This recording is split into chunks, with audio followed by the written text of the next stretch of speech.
Bonjour à tous les amis, j'espère vraiment que vous allez tous super bien. Nouvelle vidéo aujourd'hui, très content de vous la tourner parce qu'on va parler d'Arsenal aujourd'hui dans la 5e édition de cette série. Et si Arsenal était la surprise en Ligue des Champions, et oui, après un match aller totalement dingue face au Real de Madrid en quart de finale, victoire 3-0 des Gunners, on avait fait évidemment une vidéo débrief dès le lendemain matin, et là je me suis dit, j'avais pas encore parlé d'Arsenal sur la chaîne depuis le début de saison, et c'est peut-être le moment opportun de le faire, justement en analysant cette rencontre face, que ce sera beaucoup plus parlant, et puis on reviendra légèrement sur ce qui s'est passé d'Arsenal en Ligue des Champions depuis le début de saison, et pourquoi c'est un prétendant, peut-être c'est l'outsider de cette saison en Ligue des Champions, parce que on en a rarement parlé comme étant un des favoris, donc peut-être ils seront plus efficaces que prévu. Voilà, j'aurais envie vraiment de parler de cette équipe parce que franchement,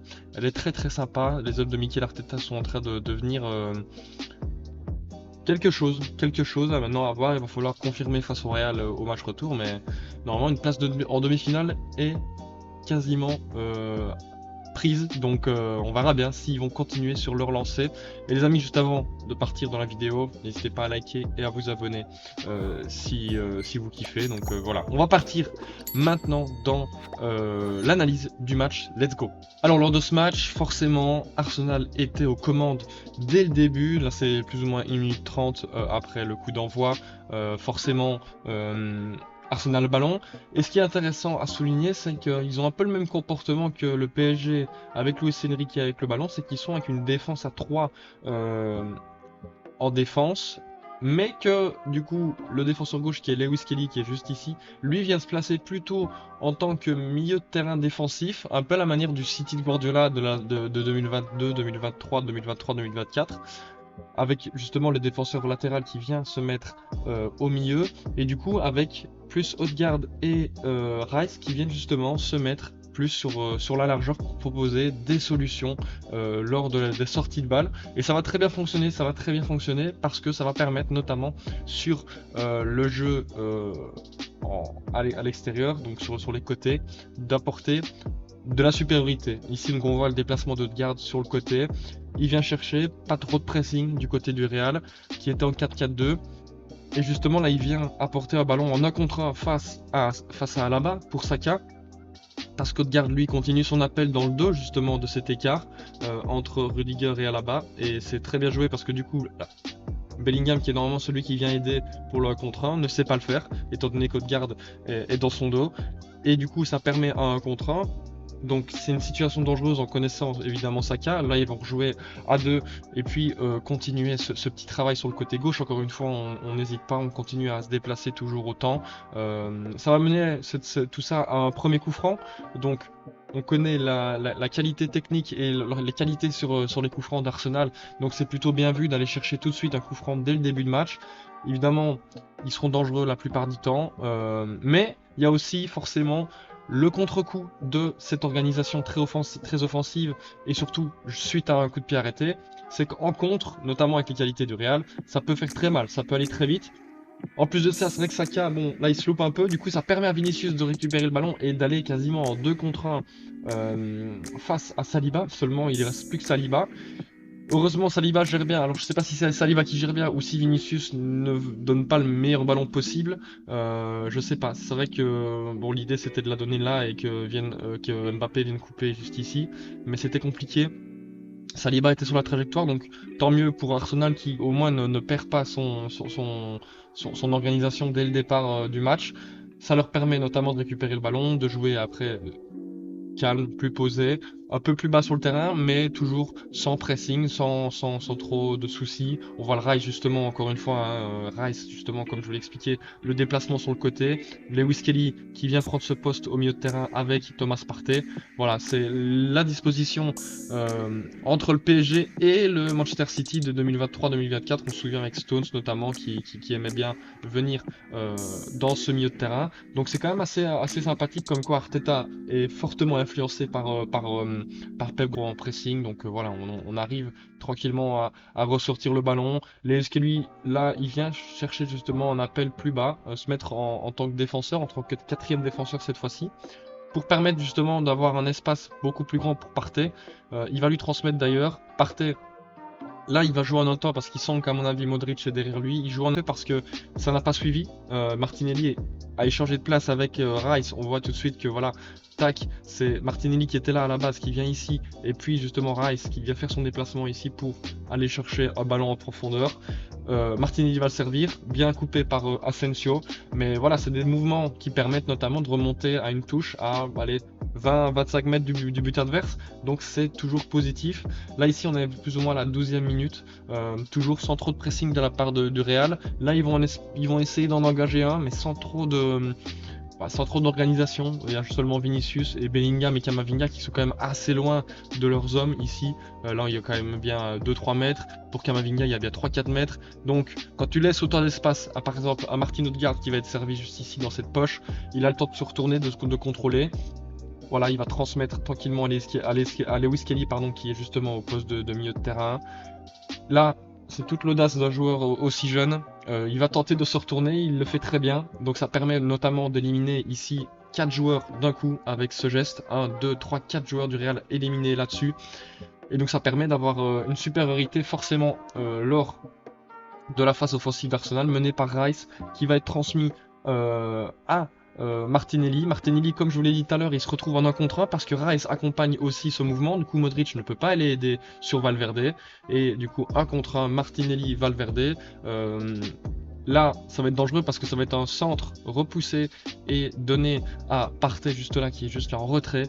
Le ballon est dangereux parce que le ballon arrive dans les pieds de Thomas Partey. Heureusement pour le Real, la frappe n'est pas très bien placée, elle est puissante mais fort axiale, donc Courtois s'en empare sans trop de soucis, mais on voit que tout le travail de la base jusqu'à arriver en phase offensive avec les mouvements des milieux de terrain qui se décalent sur les côtés pour garder en 1 contre 1 les ailiers pour apporter du danger, ça fait son effet parce que voilà, c'est la première frappe cadrée, elle arrive à la 12e minute, mais en tout cas l'Arsenal n'était pas inquiété. En phase défensive, les Gunners se plaçaient face au Real en 4-4-2 avec un Odegaard beaucoup plus haut. On voit ici donc Saliba, Kivior, Lewis Kelly et on voit pas Timber, mais voilà, il est plus ou moins sur la même ligne là. Saka, Partey, Rice et Martinelli, et puis Merino et Odegaard. Odegaard, il était surtout là parce que c'est lui qui enclenchait très souvent le pressing, c'est lui qui connaît mieux Arteta maintenant et comment jouer, donc c'est lui qui enclenchait le pressing quand il fallait,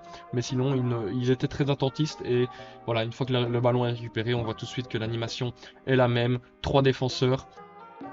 Lewis Kelly qui vient accompagner Thomas Partey, le déplacement d'Odegaard sur le côté droit pour laisser un maximum d'espace à Merino en tant que numéro 9, faux 9, Martinelli et Saka bien écartés, et un Rice qui, comme le ballon est côté droit, il vient apporter sa supériorité et son jeu au milieu de terrain plutôt qu'être écarté là-bas où forcément il y a déjà Martinelli à ce poste, donc c'est très bien vu. Encore une fois, voilà, Odegaard va être servi, Odegaard peut manœuvrer, chercher l'homme libre.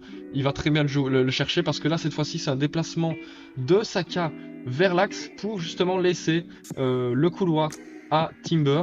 C'est plutôt bien vu encore une fois et ça a failli faire une action dangereuse parce qu'en 2 passes ils sont arrivés justement devant le goal parce que là on voit qu'il a 2 solutions.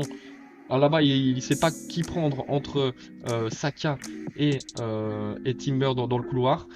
Donc il est embêté, c'est que ça permet à Saka d'avoir 1 ou 2 mètres d'avance.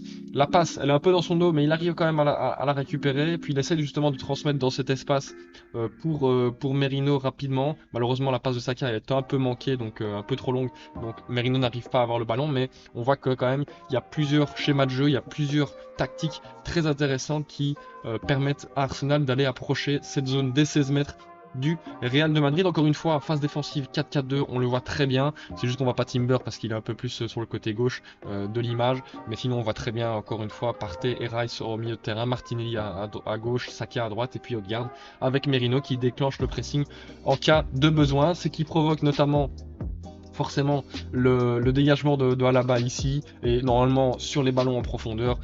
Arsenal avec Saliba notamment devrait notamment se chercher le ballon sans trop de soucis et récupérer cette balle. Ici encore une fois on voit que le 1 contre 1 est d'application. On voit même d'ailleurs Alaba qui demande à Camavinga de venir l'aider parce que bah voilà, il sait que Saka est dangereux. Là Saka en plus de ça il va travailler, il va venir travailler. D'abord il la transmet à Odegaard qui est encore une fois seul dans ce demi-espace droit parce que voilà on sait qu'il sent bien le coup, il a quand même allez, un mètre, de mètre et demi de rayon pour tranquillement contrôler le ballon et attendre justement l'appel de Saka qui arrive juste après. On voit tout de suite hein, que Saka sait ce qu'il veut faire. Justement, Odegaard joue très bien le coup aussi en mettant le pied d'appui en ayant le corps plus penché vers la droite pour justement amener Camavinga sur le côté droit pour vraiment s'ouvrir l'intervalle qui va être donné juste ici. Malheureusement, là, je le mets un peu trop sur lui, mais vous voyez, en fait, il fait exprès de se mettre un peu sur le côté droit, de se pencher vers le côté droit de son corps pour ouvrir justement cet intervalle entre Rudiger et Alaba. Et justement, Saka va s'y engouffrer. Ça va être dangereux parce que quand même, il faut pas oublier que voilà, Saka, il est quand même très dangereux. Alaba tente de revenir, Saka centre, ça passe devant tout le monde, malheureusement. Donc ça, c'est quand même dommage que ça n'aboutisse pas à quelque chose, au moins une frappe. 40e du coup, bah voilà, Arsenal, on sent que ça chauffe de plus en plus, qu'il se rapproche de plus en plus du but. Mais voilà, comme vous le savez, en première mi-temps, ils vont pas réussir à inscrire un but, mais ça va chauffer de plus en plus. Encore une fois, ici, je voulais mettre voilà, en image que voilà, tout de suite, Odegaard est dangereux. Saka, pareil, hein, forcément, quand il est en 1 contre 1. Là, c'est face à Bellingham. Il va avoir un peu plus de facilité de, encore une fois, centrer devant le but. Là, ça va être encore plus proche d'inscrire un but parce que ça passe juste devant Courtois qui se loupe. Donc, s'il y a quelqu'un au deuxième poteau qui suit, c'est tout de suite dedans. Donc, voilà, on voit que voilà, Arsenal, entre la 37e ici et juste avant, c'était la 40e. Voilà, il y a eu deux occasions très nettes où il y aurait pu quelque chose qui se passe. Et là, juste avant la pause, c'est là où il y a les deux premiers gros arrêts de Courtois, un à la suite de l'autre. C'est une récupération très rapide suite à une perte de balle au milieu de terrain. Partey, qui connaît le jeu du Real, qui voilà se regroupe très fort dans l'axe et on voit tout de suite que voilà il y a allez, peut-être il y a 10 joueurs sur allez, des petites estimations, 20 mètres de largeur. Donc forcément, ça veut dire qu'il y a de l'espace sur les côtés. Il va tout de suite aller chercher cet espace grâce à Timber. Timber, il va centrer, magnifique centre d'ailleurs, pour Rice qui est plus ou moins seul. Rice qui transmet une magnifique tête sur Courtois. Courtois arrête, mais dans les pieds de Martinelli qui va tout de suite retirer. Encore une fois, Courtois s'emploie et dégage ce ballon. Mais voilà, double occasion pour Arsenal, double tir cadré l'un à la suite de l'autre. Arsenal rentre bredouille pour le moment à la pause. Les hommes d'Arteta ont quand même fait une mi-temps très correcte, mais il manque forcément ce but. Et ce premier but va arriver en deuxième mi-temps, vous le savez très bien. Évidemment, la deuxième mi-temps, ils repartent sur les mêmes bases. Pressing très haut, bloc très haut de manière générale. Et voilà, quand on est en phase défensive, on attend, on ferme les espaces, on est en 4-4-2, tac, on attend, et puis voilà, à un moment donné, quand il y aura une passe en retrait, une passe un peu plus compliquée, là, Odegaard va déclencher le pressing, et là, du coup, tout le bloc équipe monte ensemble. Donc franchement, c'est bien revu de A à Z, et puis une fois qu'on a le ballon, voilà, le 3 derrière, les 2 au milieu, et puis Odegaard qui se décale à droite. Comme le ballon est à droite, Rice vient un peu plus dans l'axe, Merino également vient apporter son aide. Donc voilà, franchement, c'est tout est bien wheelé, tout est bien fait. Et quand le ballon est à gauche, c'est Rice qui vient s'écarter sur le côté gauche avec Odegaard, comme vous le voyez, un peu plus dans l'axe. Rice, là cette fois-ci, encore une fois, il va faire comme Odegaard côté droit, il va venir apporter sa supériorité pour créer un 2 contre 2 finalement et mettre même Martinelli en 1 contre 1. Mais en attendant, une fois qu'il fait sa passe, il continue son mouvement. Et là, Rodrigo ne le suit plus. À la base de l'action, c'est lui qui était sur Rice, on le voit ici. Et après, 10 secondes plus tard, on voit que Rice est dans le dos de la défense. Et dans le dos, il y a un espace béant ici entre Valverde et Asensio. Tout ça parce qu'aussi, il y a beaucoup de monde au deuxième poteau. Il y a quand même 3 joueurs d'Arsenal pour 3 joueurs du Real. Donc c'est bien vu aussi. Camavinga est très loin d'un des 2 opposants directs, que ce soit Partey ou Lewis Kelly ici.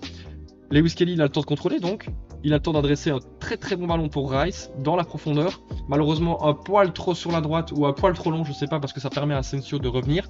Mais du coup, là, on est en train vraiment de se rapprocher de plus en plus à avoir des ballons dans la surface axiale dans les pieds des joueurs d'Arsenal, donc ça se rapproche de plus en plus. Ça sent de plus en plus le roussi pour le Real, surtout qu'en plus, ils n'arrivent pas encore à être dangereux dans les transitions parce que Arsenal les gère très très bien. Ici, un nouveau à contre 1 pour Saka. Saka, on connaît depuis qu'il est revenu de blessure, il joue très bien. Là, ici, il en a contre 1 parce qu'Odegaard fait encore le travail sur Bellingham, d'appeler, etc., d'apporter son aide. Du coup, Saka, il en a contre 1, il fait très mal depuis le début de match. Là, il va provoquer une faute qui va porter une grosse conséquence au Real Madrid parce qu'il va porter le ballon. Certes, il le porte un peu trop longtemps, mais il va chercher une faute axiale. Et cette faute, vous le savez, si vous avez vu le match, elle va apporter le premier but parce que voilà, ce coup franc-là va être tiré par Rice magnifiquement bien. Coup franc inscrit par Declan Rice. Ça conclut à une très très belle prestation collective de Arsenal depuis le début de cette rencontre. Donc franchement ça c'est beau. Ils peuvent libérer leur joie totalement. Cette équipe elle est bien rodée. Ça c'est sûr et certain. Et face à une équipe un peu plus faible collectivement, ça fait tout de suite la différence.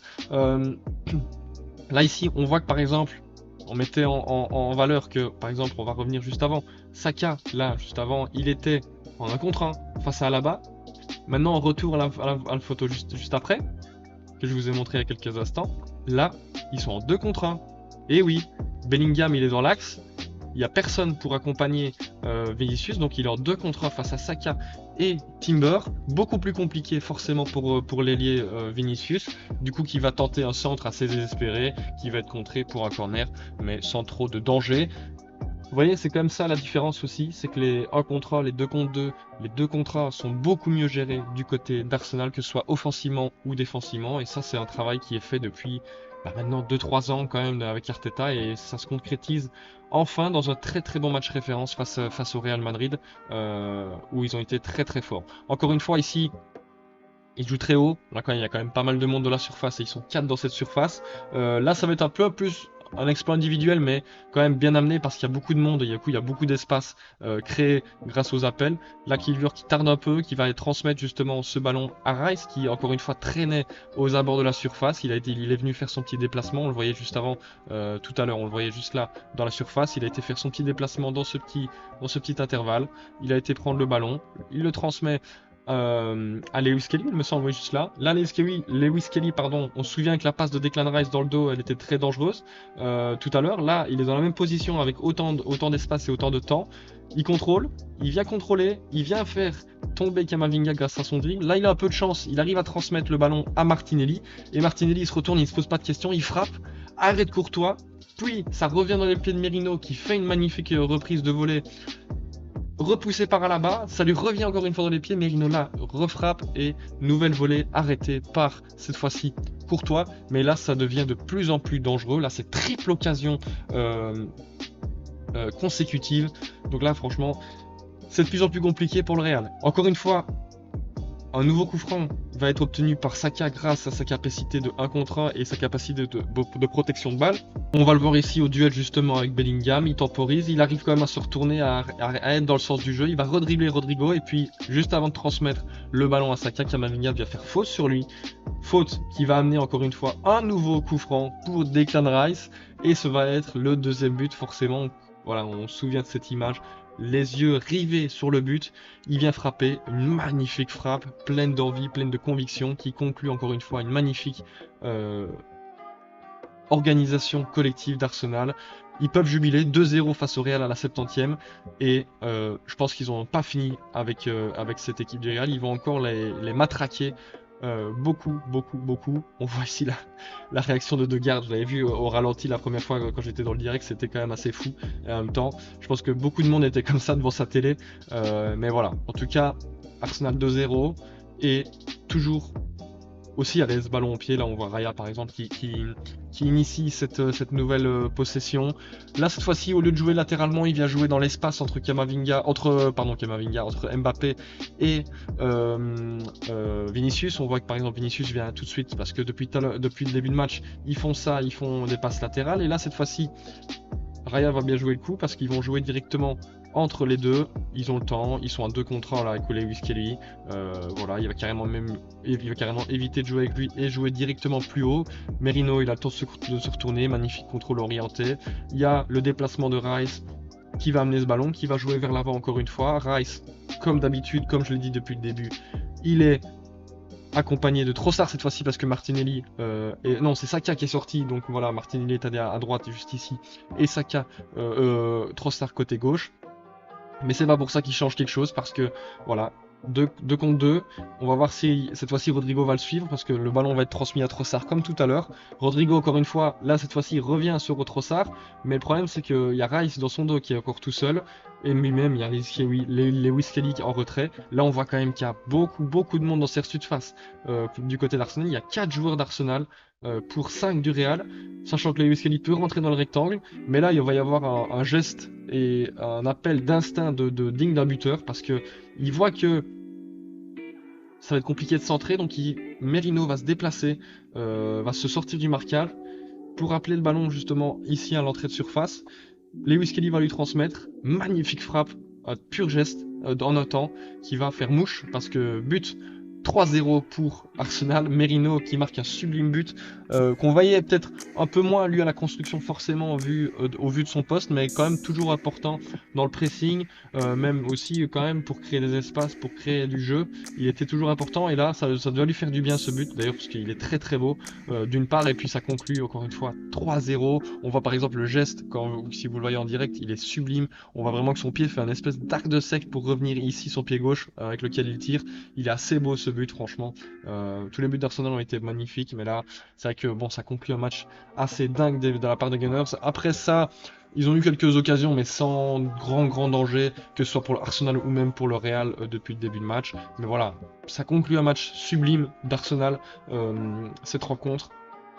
Elle peut vraiment faire option et office de déclic dans leur saison, dans leur fin de saison à Arsenal, parce que normalement, à moins d'un miracle, ils devraient se qualifier sans trop de soucis.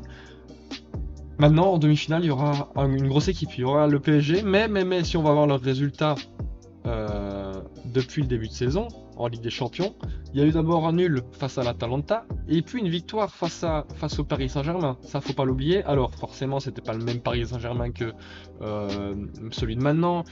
C'était totalement différent. Même celui d'Arsenal était aussi différent parce que il y a des joueurs qui sont blessés, il y a des joueurs qui sont plus là aussi. Donc forcément, ça joue. Mais depuis le début de saison, franchement, ils sont quand même plutôt bons. Arsenal, surtout en Ligue des Champions. Si on regarde un petit peu les résultats, donc on a vu 0-0 face à l'Atalanta, victoire face au PSG. Victoire face au Shakhtar, défaite face à l'Inter. C'est vrai que c'est la seule défaite de leur campagne, défaite face à l'Inter au stade Giuseppe Meazza, mais il y a quand même une victoire 5-1 face au Sporting, 3-0 face à Monaco, qui d'autre je vois plus, 3-0 face à Dinamo Zagreb et victoire 1-2 face à Gérone, puis ils ont matraquer le PSV 7-1 d'abord et puis 2-2 chez eux à l'Emirates, et puis là maintenant 3-0 face au Real de Madrid, et là ils attendent forcément le match retour avec impatience et peut-être une demi-finale face au Paris Saint-Germain. Ce serait quand même beau de les revoir s'affronter, sachant qu'il y a quand même des jeux assez similaires évidemment, donc on verra bien parce que ça peut être vraiment un match très sympathique. Les amis, j'espère vraiment que vous avez kiffé cette vidéo. C'était encore une fois une vidéo et si un peu plus dans l'analyse cette fois-ci que les autres, mais je me devais de faire une vidéo sur cette équipe d'Arsenal qui m'a choqué totalement lors de ce match face au Real. Donc voilà, j'espère vraiment que vous avez kiffé les amis. On se retrouve dès dimanche pour une nouvelle vidéo les amis. Je vous dis à très bientôt. Donc c'était Melcher. Ciao.